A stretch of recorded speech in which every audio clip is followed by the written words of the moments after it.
Hey guys, Nick from Cineroboto here, and we're going to talk today about a few tips for creating your own video content and how to get the best out of that.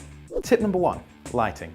Now I'm guessing you probably don't have a full set of film lights kind of just hanging around your office for you to use, but it's still really important that you pay attention to lighting and make sure that your shots are lit as nicely as possible. If you've got big, long fluorescent tube lights at the top of your office or your factory or wherever it is that you're filming, you probably want to try and film away from these, because a lot of the time these have this horrible flickering effect with whatever camera that you're filming on. Instead, see if you can turn those off or if you can find somewhere else to possibly film. Other good lighting sources might be small lights you might have hanging around the office or at home that you can potentially kind of angle over it yourself to try and make sort of light your face up and make the place look nice. Alternatively, you could even go outside or open some windows or some curtains to try and get as much natural light source in as possible. And it's actually a really good way of making your shots look as natural as possible, and then you can use other lighting sources to kind of help supplement this and light up parts of the scene or light up parts of yourself that otherwise might look a little bit too dark.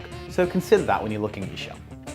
Tip number 2, holding your camera correctly. Now for the purpose of this video, we're going to assume that you're filming whatever it is that you're filming on the camera that's closest to you, your trusty mobile phone. First of all, film landscape rather than portrait. Do not, for the love of God, shoot like this. It just looks naff and cheapens whatever it is you're doing straight away.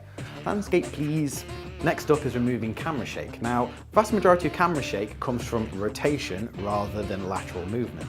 Have a think about where the lens is pointed and what it's pointing at any given point in time. And if you're doing that, have a think about what's going to be seen and how it's going to be seen by the viewer. Tip number 3, getting clear audio. Now, I want you to close your eyes and listen out for a number of things. I want you to listen out for things like air conditioning units, fridges, freezers, boilers, someone using the toilet, hand dryers, hair dryers. I want you to listen out for things like dogs barking, cats barking, sirens driving around outside, bells from a nearby church. Just generally take a listen out for any weird or horrible sound that might ruin your shot. Now after you've done this, see if there's anything you can do to fix these individual things. Fridges, freezers, aircon units, stuff like that, you may very well be able to switch off without any particular problem. But if it's something that you generally can't do anything about, like a busy road or something like that, maybe take a look to see if there's anywhere on site that you can film where it's not quite so loud. If worse comes to worse, just use a different location altogether. Tip number 4, getting your shot in focus. Now it might sound really obvious, but actually a lot of people can often make this mistake. Make sure that your shot is nicely in focus. If you're filming on something like a digital SLR, a little camera, make sure that you're twisting the focus ring, maybe you're zooming in if there's a zoom in option on there, to try and make sure that the thing that you're filming is actually the thing that you want in focus. Or if you're shooting on something that's fully automatic like a mobile phone, tap on the subject or the thing that you're filming to make sure that your camera understands that that is the thing you want to focus on. Tip number 5, live streaming.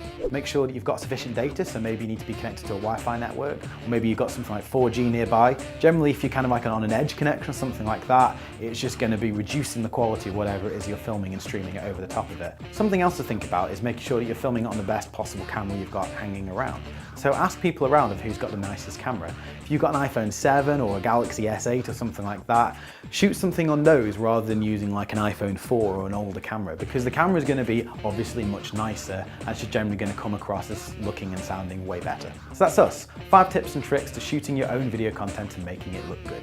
Also, if you think of any ideas where you go, it'd be nice to find out more about that, then let us know, because it'd be good to hear your thoughts.